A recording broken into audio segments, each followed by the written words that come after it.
Sahabat terkasih, selamat sore, berjumpa kembali dengan saya, Romo Paulus Warisantoso Okarem. Kali ini saya tidak akan berbicara panjang lebar karena nanti malam saya akan memenuhi undangan dari Carmelite Center Jakarta untuk berbicara mengenai Santo Yosef dan Santa Maria. Maka sore ini, setelah nanti kita berdoa Ratu Surga, saya ingin berbicara sedikit pengantar mengenai Roh Kudus. Karena sebentar lagi kita akan merayakan hari turunnya Roh Kudus atas para rasul. Nah, agar peristiwa itu nanti bukan hanya sebagai peristiwa liturgi tahunan, tapi juga ada sesuatu yang kita ambil untuk hidup kita, untuk menyegarkan iman kita, maka kita menyiapkan diri jauh-jauh hari. Hari ini hanya pengantar singkat. Mari kita berdoa.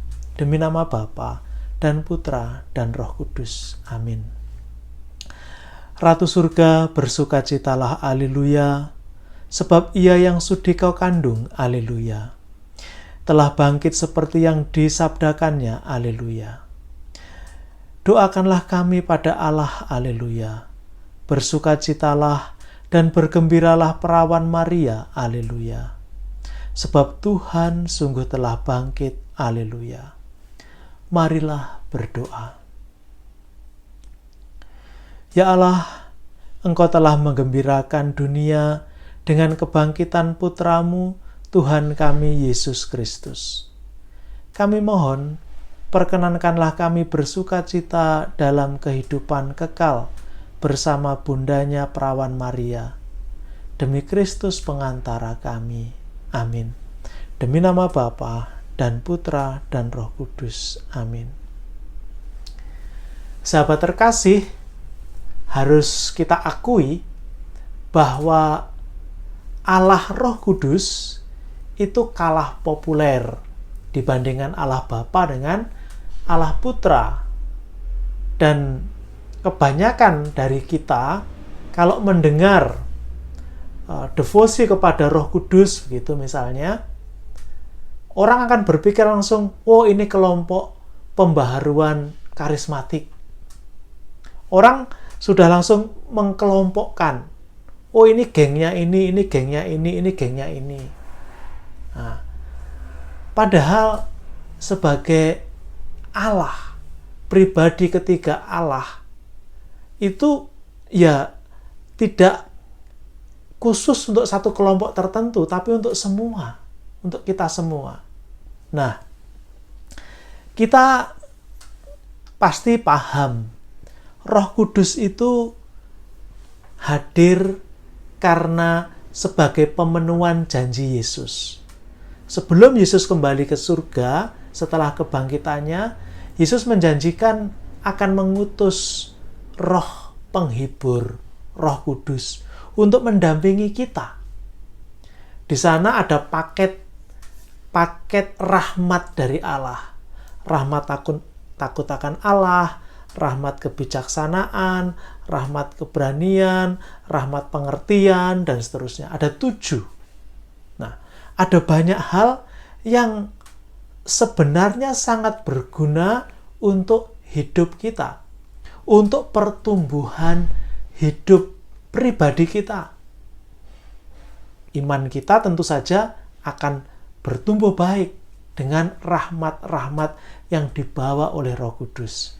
Sayangnya, itu tadi, dari kita sedikit sekali yang mau masuk, mendalami, bergaul erat dengan Roh Kudus. Karena takut nanti dianggap kelompok tertentu, kelompok karismatik tadi. Padahal Roh Kudus untuk kita semua. Nah, seperti yang saya katakan pada pengantar tadi, bahwa setiap hari raya Pentakosta, kita merayakan turunnya Roh Kudus atas para rasul. Kita sendiri sebagai umat Katolik, ketika dibaptis, kita juga dibaptis dengan air dan Roh Kudus. Ketika kita menerima sakramen Krisma, Roh Kudus itu seperti diaktifkan lagi, kita dicurai. Jadi kita semua orang Katolik ini harus bersyukur karena mendapat karunia Roh Kudus itu. Hanya rupanya kita masih jarang-jarang yang sungguh menyadari. Nah, ada pertanyaan, kapan sebenarnya kita berdoa Roh Kudus?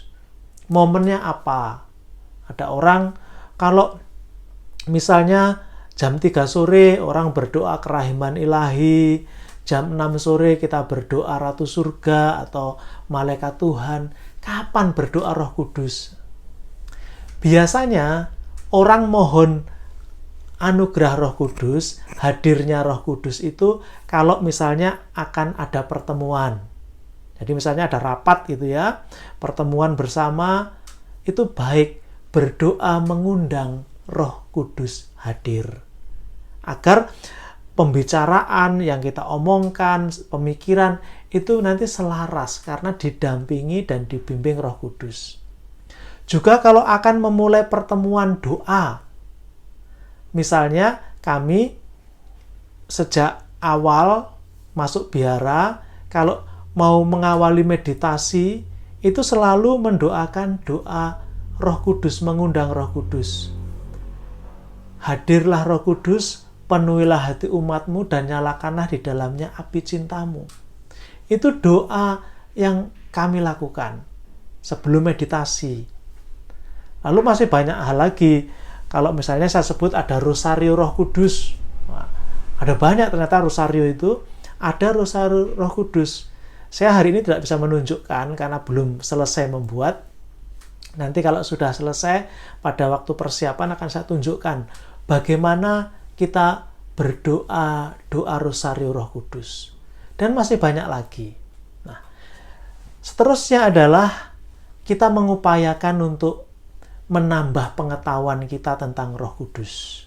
Ada buku kecil yang baru saya beli, itu judulnya Di Dalam Sekolah Roh Kudus, In the School of the Holy Spirit. Jadi buku tipis ini saya cari, dapat, kemudian ingin coba saya pelajari. Karena referensi-referensi sumber-sumber bacaan untuk Roh Kudus memang tidak begitu banyak. Di Indonesia ada buku karangan Romo Aditya, Romo Dionysius Aditya, itu bagus sekali, bisa menjadi referensi penambah pengetahuan. Mungkin bisa mendapatkan di toko rohani atau dicari online gitu ya, untuk mendapat agar pengetahuan kita akan Roh Kudus juga bertambah. Yang kedua, dengan menambah pengetahuan, kita juga memupuk, menguatkan hubungan secara personal hati dalam doa-doa, dalam devosi-devosi. Nah, sahabat, hari ini pengantar seperti ini saja.